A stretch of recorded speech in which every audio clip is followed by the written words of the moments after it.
Mais uma vez eu quero convidá-los para abrir a palavra de Deus, agora no livro do profeta Abacuque, capítulo de número 2, do verso de número 2 até o verso de número 5. Livro do profeta Abacuque, capítulo de número 2, do verso 2 até o verso de número 5. Pelas manhãs, a gente tem exposto esse livro e a gente quer então dar sequência à exposição. Eu peço que vocês acompanhem a leitura, por favor. O Senhor me respondeu e disse: escreve a visão, grava-na sobre tábuas, para a possa ler até quem passa correndo. Porque a visão ainda está para cumprir-se no tempo determinado, mas se apressa para o fim e não falhará. Se tardar, esperam, porque certamente virá, não tardará.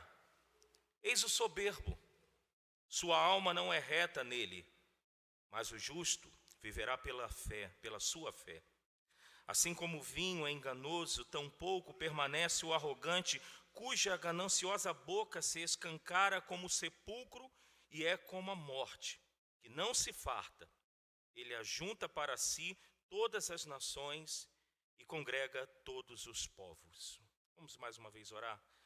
Senhor, nossa súplica agora é no sentido de pedir a Deus, a Ti, a iluminação do Teu Espírito, para que possamos entender o que se passava na vida do profeta Abacuque, na vida do Teu povo naquela época, de olharmos para as implicações no Evangelho e também, ó Deus, as implicações para os nossos dias. Pedimos que possamos fazer isso com clareza, Senhor, e na dependência do Teu Espírito Santo, para a glória do Teu nome, Jesus. Em nome de Jesus, em Teu nome que oramos. Amém.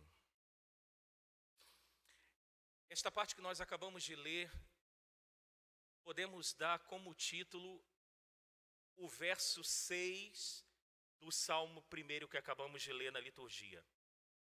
Pois o Senhor conhece o caminho dos justos, mas o caminho dos ímpios perecerá. Poderia ser um título aqui para esta parte que acabamos de ler agora aqui do profeta Abacuque. Deixa eu lembrá-los um pouco deste livro aqui. Abacuque foi um profeta, foi um homem de Deus que experimentou parte do avivamento que ocorreu na época do rei Josias, rei de Judá. Josias pegou um reino distante de Deus. Josias pegou o reino de Judá, um reino que estava atrás de deuses falsos. E através de Josias, Deus trouxe um avivamento sem precedente, podemos pensar dessa forma, no reino de Judá. Abacuque pegou parte do que aconteceu no reinado de Josias. Porém, quando Josias morre, os outros reis que assumiram passaram por um declínio novamente grande, indo até outros deuses, abandonando Deus. E Abacuque está nesse contexto. Depois de ver, vamos imaginar o contexto, a igreja florescendo, a igreja do Antigo Testamento florescendo, agora ele vê um declínio da igreja. E Abacuque, diferentemente dos outros profetas, que fala da parte de Deus ao povo, Abacuque fala para Deus sobre o seu povo. É quase que um lamento por parte de Abacuque. Tanto que encontramos no capítulo 1 e início do capítulo 2, duas queixas de Abacuque. A primeira queixa de Abacuque era no seguinte sentido: Deus, o Senhor não está vendo como que o teu povo está vivendo. Há adultério, há divórcio, há violência no meio do teu povo, há toda forma de um viver como um viver de pessoas que não te temem, e o Senhor me coloca para ver tudo isso, e o Senhor não fará nada. É a primeira queixa do profeta. E Deus responde ao profeta, e Deus diz: ok, Abacuque, eu estou vendo, e eu vou responder. Os caldeus, que está se tornando a potência mundial, ou seja, a Babilônia, eu vou fazer com que eles levem o meu povo para o cativeiro. E Abacuque parte então para uma segunda queixa. É como se Abacuque até falasse: como é que é, Deus? Calma aí, eu digo para o Senhor que o teu povo anda em litígio, anda em violência, distante de ti. Calma aí, o Senhor vai pegar os caldeus, uma nação que está passando como rolo compressor nas outras nações, um povo que adora um Deus cujo próprio Deus eles se acham que é a sua força. Calma aí, Senhor. Como eu disse, o remédio é pior do que a doença. Aí Abacuque, diante dessa segunda queixa, ele toma uma postura. Foi o verso de número 1 do capítulo 2 que encerramos a última exposição deste livro. Ele disse: por-me-ei na minha torre de vigia, colocar-me-ei sobre a fortaleza, vigiarei para ver o que Deus me dirá, e que resposta eu terei à minha queixa. Abacuque, então, ele se coloca numa torre de vigia. Ele ora a Deus. E vale a pena destacar aqui algumas coisas deste verso 1, que eu apenas citei na última exposição. O se colocar na torre de vigia significa que Abacuque está entregando o problema a Deus. E o que significa isso? Significa que Abacuque estava se desligando do problema. Eu até coloquei algumas coisas aqui. E ele estava de fato entregando tudo a Deus e dizendo: agora é contigo, Deus. É como se Abacuque fizesse o seguinte: fechasse os olhos para os problemas e agora os meus olhos estão em Deus para ver o que Ele fará. Só uma aplicação aqui, tão diferente da gente, que temos problemas também. Nós oramos, falamos para Deus que o entregamos, mas saímos da oração com os problemas ainda. Ou seja, a gente faz assim: Deus, aqui eu chego à tua presença com o meu problema e eu entrego a ti. Aí eu oro um pouco mais, em nome de Jesus, amém. Aí eu chego com as minhas atitudes e falo: Deus, dá aqui meu problema de novo. Abacuque entrega. Este ato de ir para uma torre de vigia é um ato de entrega resoluta a Deus. Só que Abacuque, ele abandona seu problema diante de Deus. Só que ele aguarda a resposta de Deus. E é isso que nós precisamos: entregar nossos problemas a Deus e aguardar a resposta dele. O hino que nós cantamos diz: tua fé Jesus contemplará, que Jesus promete, Ele dá. E a gente tem que ficar atento não ao problema, mas na resposta de Deus ao problema. O nosso contexto é: como que podemos entregar a Deus o nosso problema e aguardar a resposta? Via de regra, quando a gente está em contato com a palavra dele. A resposta vem quando nós estamos meditando na palavra dele. A resposta pode vir quando a gente estiver orando. A resposta pode vir também diante das circunstâncias. percebendo o agir de Deus. Abacuque então se coloca na torre de vigia. E Deus responde a Abacuque. O verso 2, texto que nós começamos a ler para contemplarmos essa parte, diz: o Senhor me respondeu e disse: escreve a visão, grava-a sobre tábuas, para que a possa ler até quem passa correndo. Deus responde a Abacuque e Deus fala: olha, eu vou te responder. E o que eu vou fazer, eu peço que você, Abacuque, escreva em tábuas, para que aquele que esteja até correndo possa ler. No hebraico, gente, que é o texto original, existem duas linhas de interpretação dessa parte aqui. O hebraico nos dá estes dois caminhos. O primeiro caminho é para que aquele que leia, corra e anuncie o que Deus irá fazer. Dá uma ideia de proclamação, como se a pessoa lesse e ao ler o que Deus estava falando, ela corre para anunciar a resposta de Deus. O hebraico dá esse sentido. E também dá o sentido de que, como se fosse uma placa de fato, que a pessoa lesse e ao ler, ela pudesse então apreender a mensagem, ou seja, entender a mensagem da parte de Deus. A gente não precisa, em detrimento de uma, excluir a outra.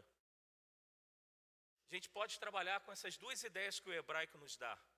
Tanto a ideia de que alguém que lê a mensagem e corre e sai para proclamar, como alguém que lê uma mensagem, vamos colocar nos nossos dias, no outdoor, e ela entende a mensagem que está ali no outdoor. Alguns profetas usavam deste recurso, ou Deus mandava para que usasse desse recurso. Se você depois quiser, por curiosidade, ir lá em Isaías, capítulo 8, verso 1, Isaías faz a mesma coisa, só que numa ardósia, numa pedra de ardósia. E alguns comentaristas dizem que eles colocavam no templo estas mensagens. Mas vamos continuar. Então Deus diz: olha, grava sobre pedras, para que até aqueles que passam correndo possam entender a mensagem. Ele diz: porque a visão ainda está para cumprir-se no tempo determinado, mas se apressa para o fim, e não falhará. Se tardar, espera-o, porque certamente virá e não tardará. O que Deus fala a Abacuque, eu vou responder. Quanto ao povo que eu estou mandando para servir de cura ao meu povo, quanto aos caldeus, eu vou responder. Calma, espera. Se você achar que está demorando, espera, porque eu vou responder. Vale a pena mais um parênteses aqui para a gente pensar. A gente tem um Deus de milagres, não tem? Vou fazer igual a igreja neopentecostais. Amém, irmãos? Temos ou não temos? Mas nós não obstante termos um Deus de milagre, nós não temos um Deus imediatista. Nem sempre Deus responde, pedi agora e agora eu recebo. Quantas vezes pedimos a Deus e nós queremos uma resposta imediata de Deus? Você já passou por isso? Talvez até hoje você esteja esperando uma resposta de Deus e você acha, não, Deus ele esqueceu. Acho que chegaram tantos pedidos de oração, o meu foi ficando lá como retardatário, como teu barquinho, Idail, neto, lá no acampamento. Lá, só um parênteses aqui, lá no acampamento onde nós estávamos, tem um córregozinho e tudo. Aí fizeram barquinhos para competição. Aí a competição acabou, os barquinhos chegaram, tiraram foto, não sei o quê. Quando todo mundo já está se espalhando, vem um barquinho do Idail Neto, igual o Rubinho Barrichello, né? Lá na rabeira, lá atrás. Fecha-se o parente, volta para cá. Às vezes nós pensamos que nossos pedidos ficaram como os barquinhos, o barquinho do Idaí o Neto, né? Lá atrás. Não, gente. É porque Deus tem um tempo determinado para responder a nós como seu povo. E aí, Deus, nessa resposta, ele diz: olha, você está vendo o soberbo, você está vendo os caldeus, que confia no seu braço, na sua força. Deus fala: olha, a sua alma não é reta. Deus dá algumas características dos caldeus. Verso 5 ele diz: assim como o vinho é enganoso, tampouco permanece o arrogante, cuja gananciosa boca se escancara como o sepulcro e é como a morte. Ou seja, você está olhando esses soberbos caldeus, Abacuque, este povo que é tão viciado em conquistas, que é como um bêbado, alguém embriagado num seu vício. Você está vendo que como morte ele se farta, e como eles têm prazer em ajuntar as nações e destruí-las. Você está vendo, Abacuque, soberbos? Mas ele diz: mas o justo viverá pela sua fé. A resposta efetiva de Deus do que acontecerá com os caldeus virá a partir do verso 6 até o verso 20. Nós não vamos tratar agora. Mas até aqui, então, Deus dá uma resposta a Abacuque, dizendo: eu responderei a você, Abacuque. Eu sou um Deus que responde. Eu queria tirar alguns entendimentos aqui que eu chamei de entendimento teológicos, e eu já parto para a aplicação aqui. Eu coloquei aqui: essa passagem nos faz pensar um pouco sobre oração. Como eu disse, eu repito, podemos orar a um Deus que ouve, um Deus que escuta. Outra aplicação que eu tiro aqui para a gente é o controle soberano de Deus. O controle soberano de Deus em dois sentidos que a gente percebe aqui. O que Deus está falando para Abacuque é: Abacuque, fica tranquilo que eu sei quem são os justos e eu sei quem são os ímpios. Não obstante Judá ter se distanciado de mim, esse povo é escolhido meu. E eu sei quem são os caldeus, ímpios. Deus conhece, é o que Deus está falando para Abacuque aqui: Abacuque, eu sei quem é justo e quem não é. Eu sei quem é o meu povo e quem não é meu povo. E o controle soberano de Deus sobre as nações. Porque se a gente avançar um pouco, quem tirou Judá do cativeiro? Vamos lá, pergunta escola dominical. Quem tirou Judá do cativeiro? Que povo? Vou melhorar a pergunta. Que povo? Que rei? Ciro. Ciro é o que era? Era rei de Israel? Rei persa. Olha o controle de Deus sobre as nações, o controle soberano dele. Por isso que Daniel, um dos jovens que entrou no cativeiro, em sua oração, ele disse: ele é Deus que põe rei e depõe reis. Ele é o Deus que tem controle sobre todas as coisas. O Deus que conhece justos, o Deus que conhece ímpios, o Deus que levanta nações, o Deus que abate nações. Ele é o Deus que tem controle. E a história não é cíclica. A história é como a gente chama, é teleológica, ou seja, ela caminha para o fim. Às vezes a gente pensa que as coisas estão se repetindo, mas a história está caminhando para o fim. Este fim glorioso que é a volta de Cristo. Outro tema que eu tiro para a gente pensar, claro que de forma breve, é o consolo que Deus dá ao profeta. Deus está consolando o profeta dizendo: olha, Abacuque, se a tua segunda queixa se refere aos caldeus, esse povo tão ímpio, pior do que o meu, fique tranquilo, porque este soberbo eu tratarei dele. Abacuque ouve consolo da parte de Deus. Outro tema que pode nos saltar aqui os olhos é o juízo final. Ou seja, Deus declara que ele destruirá o soberbo, destruirá os caldeus. E agora então eu quero pensar nestes temas aplicando para a gente. Sem forçar a barra e cair numa... Me fugiu o nome. Quando os pregadores forçam a barra, numa passagem, no sentido de que, numa aplicação do alemão, o alemão que cunhou um tema, mas enfim, não fugiu aqui. Mas sem forçar a barra, estas tábuas da lei hoje, poderíamos pensar como as Escrituras? Eu coloquei aqui, né? Assim como a visão seria um lembrete àquelas gerações de Judá para que confiassem em Deus, as Escrituras hoje são registros das promessas redentoras de Deus. Se estivéssemos no contexto de Abacuque, ou se Abacuque estivesse no nosso contexto, melhor dizendo, as tábuas poderia ser muito bem a palavra de Deus. Para que possamos proclamá-la e para que possamos também apreender o que aqui está escrito. Repito, é intencional. Se Abacuque vivesse hoje, a palavra de Deus poderia ser estas tábuas.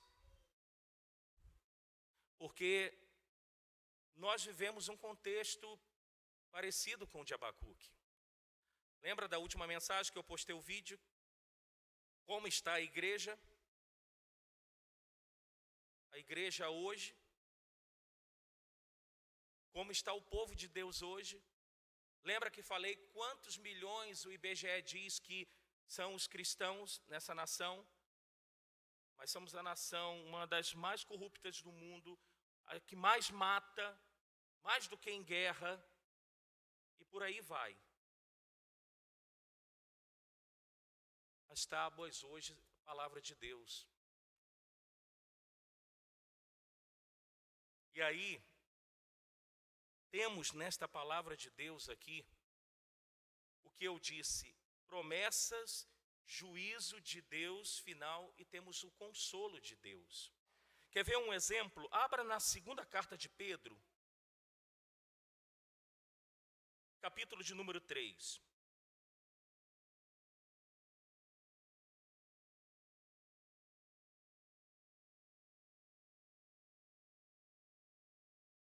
Segunda de Pedro, capítulo 3.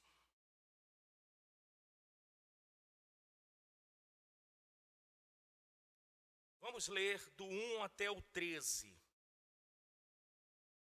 Olha nestas tábuas aqui, vê se você não encontra aqui promessas, juízo final e consolo da parte de Deus. Vamos alternando a leitura até o verso de número 13. Amados, esta é agora a segunda epístola que vos escrevo. Em ambas procuro despertar com lembranças a vossa mente esclarecida,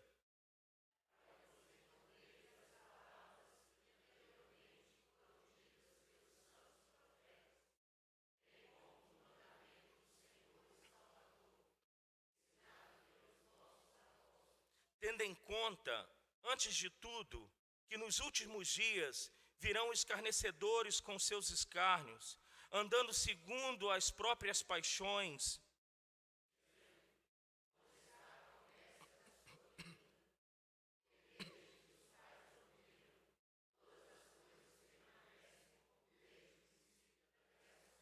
porque deliberadamente esquecem que de longo tempo houve céus, bem como terra, a qual surgiu da água e através da água pela palavra de Deus.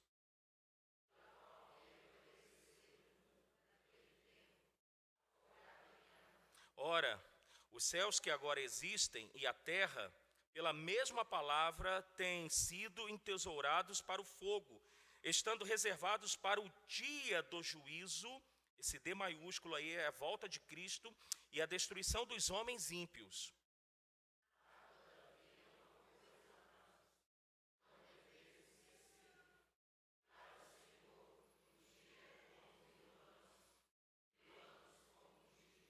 Não retarda o Senhor a sua promessa, como alguns a julgam demorada. Pelo contrário, ele é longânimo para convosco, não querendo que nenhum pereça, senão que todos cheguem ao arrependimento.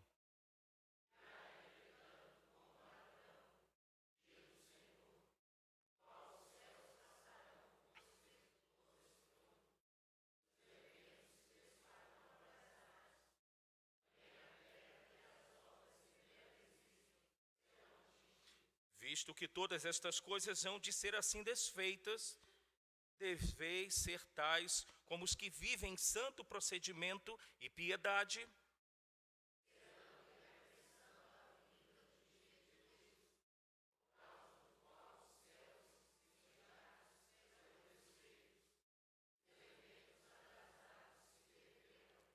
Nós, porém, segundo a sua promessa, esperamos novos céus e nova terra, nos quais habita justiça. O que as tábuas deixadas para a gente está dizendo? Está dizendo que assim como os caldeus, a Babilônia seria destruída, os ímpios serão destruídos. Os malfeitores desta terra serão destruídos. Os caldeus, ou a Babilônia, o mesmo povo, tipifica a destruição final dos ímpios. O que esta tábua nos diz? Que o dia do juízo, a volta de Cristo, ela é certa. Pode até tardar, como alguns a julgam. Às vezes até nós, povo de Deus, falamos, gente, quando Jesus vai voltar? Não se esqueça que para Deus um dia é como 1000 anos, e 1000 anos como um dia. Aqui nós não temos promessa, irmãos, nesta tábua.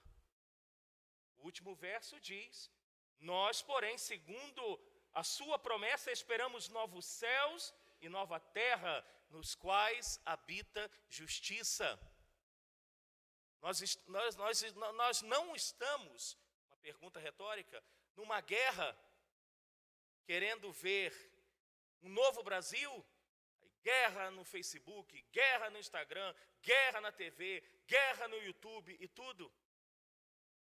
Mas nós sabemos que a verdadeira terra e céus, onde o juízo e a justiça de Deus, ou melhor, juízo não, a justiça de Deus será perfeita, será no novo céu, na nova terra. Eu não estou falando que a gente não deve lutar,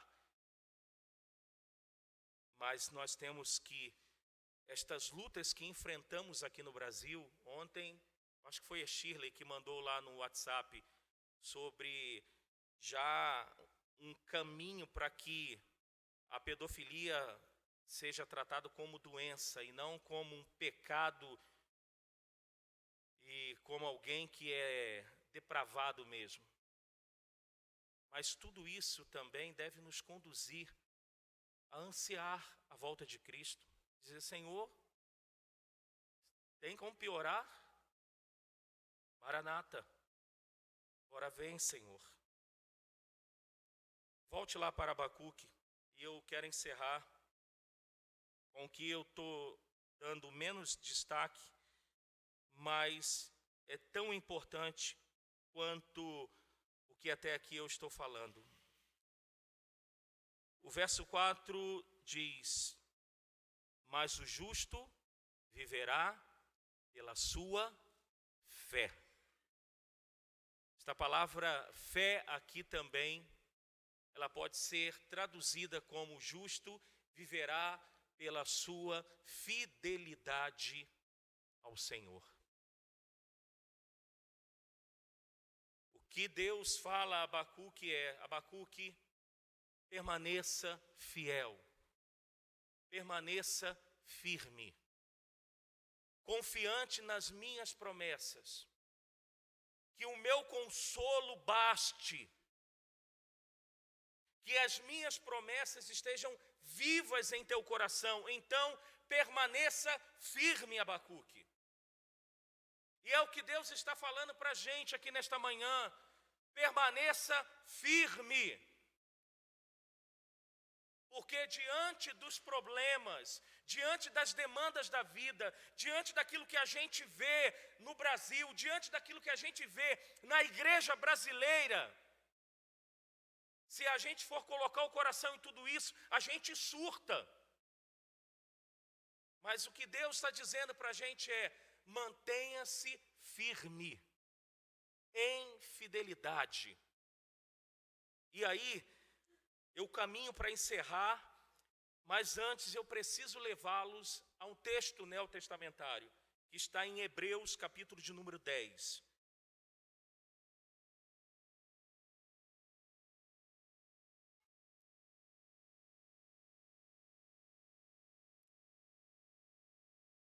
Hebreus, capítulo 10.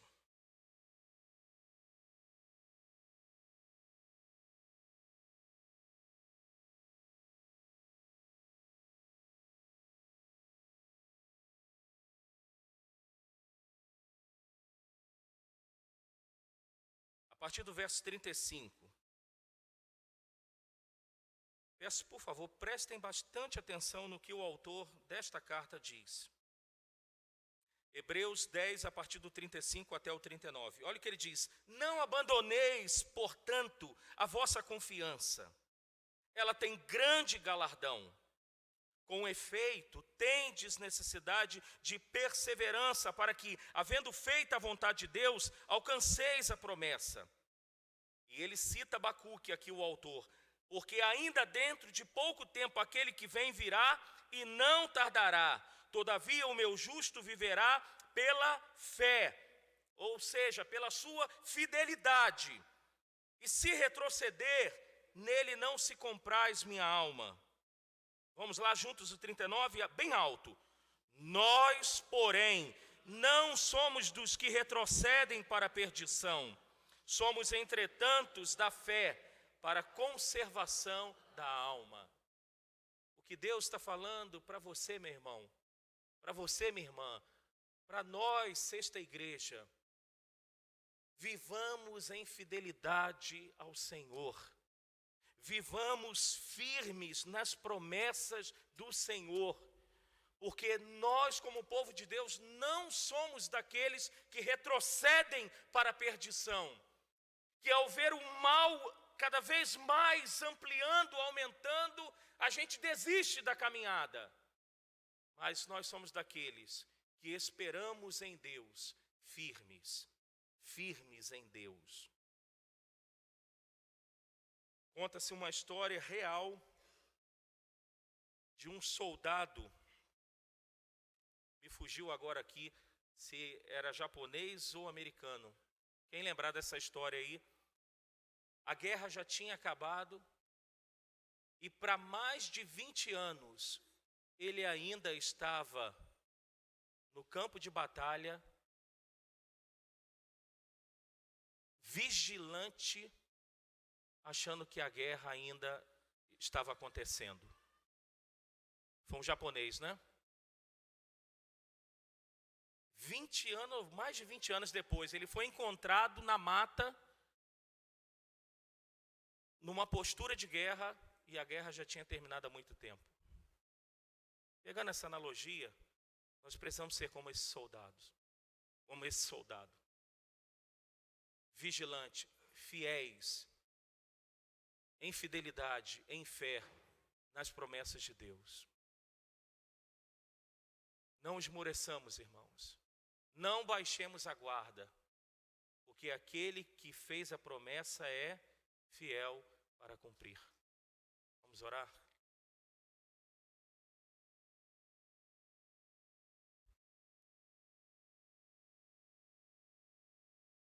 Senhor, quando nós estudamos um pouquinho a época de Abacuque, nos dá muitas semelhanças nos nossos dias.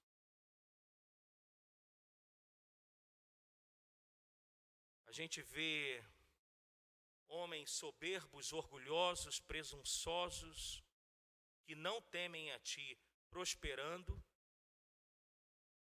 Parece que com estes não há nenhum problema, nem de saúde, nem sua família, nada. Ficamos como que Asaf, olhando para nós que tememos a Ti, que Te buscamos, e vendo tanto sofrimento, tanta luta, tantos problemas, e o ímpio que não teme ao Senhor, não está nem aí. Parece que com estes não há canseira, não há enfado, não há problema. Mas o Senhor nos diz nessa manhã: eis o soberbo, caminha a passos largos para a destruição. Mas o meu justo viverá em fidelidade. O meu justo não olhará para os ímpios e desejará a vida que eles têm, mas permanecerá fiel.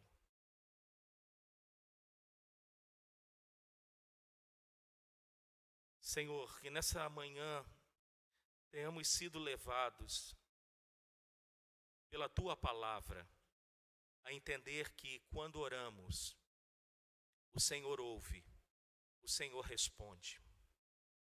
Mesmo que a resposta não seja efetivamente imediata, mas o Senhor responde. Que nesta manhã a Tua palavra nos leve a confiar nas Tuas promessas. Porque assim como hoje, ao olhar para a história, a gente sabe que os caldeus, os babilônios, foram destruídos, assim também possamos crer que os ímpios também serão destruídos. Aqueles que afligem o Teu povo, aqueles que pisam na Tua lei, aqueles que escarnecem dos princípios estabelecidos pelo Senhor, eles serão destruídos. Assim como o povo voltou para a sua terra, nós também esperamos novos céus e nova terra, nos quais a justiça habitará para todo sempre. Que consolo, Senhor, encontramos. Assim como Tu dissestes a Abacuque, escreve em tábuas. Obrigado porque temos a tábua da Tua palavra, que podemos ancorar a nossa esperança, a nossa confiança, ao lermos esta palavra e proclamá-la, como também lemos esta palavra para podermos entender, compreender e nos fortalecer. Obrigado, Senhor, por estas tábuas aqui deixadas para a gente, que nos faz lembrar das promessas do Senhor. Ó Deus, obrigado pela Tua fidelidade, obrigado pelo Teu amor, obrigado pela Tua compaixão, apesar de nós. Obrigado por Jesus Cristo. É em nome dele que oramos, Pai. Amém. Que a graça de Cristo, irmãos, o amor de Deus, a comunhão do Espírito, bem como o consolo, sejam sobre nós. E que estas bênçãos também sejam concedidas aos nossos irmãos espalhados em toda a terra, hoje e sempre. Amém.